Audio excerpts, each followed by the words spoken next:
চলছে তো ওদিকে না না খিচুড়ি রান্না হচ্ছে ওইদিকে। তো যাই হোক হোলি উপলক্ষে আমাদের যে নাম কীর্তনের আয়োজন করা হয়েছিল বন্ধুরা, তার এই মুহূর্তে শেষ হলো। ঠিক আছে, তো তার আয়োজন এখন শেষ হয়ে গেল। আর কিছুক্ষণের মধ্যে প্রসাদ বিতরণ হবে। আপনারা যে যেখানে আছেন যাই হোক, আর কিছুক্ষণের মধ্যে প্রসাদ বিতরণ হবে। আপনারা যে যেখানে আছেন চলে আসুন।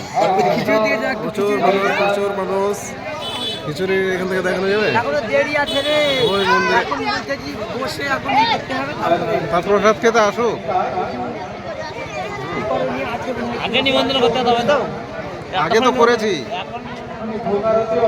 আগে তো করে দিয়েছি। শুরু হয়ে গেছে, আপনারা চলে আসুন। সেটা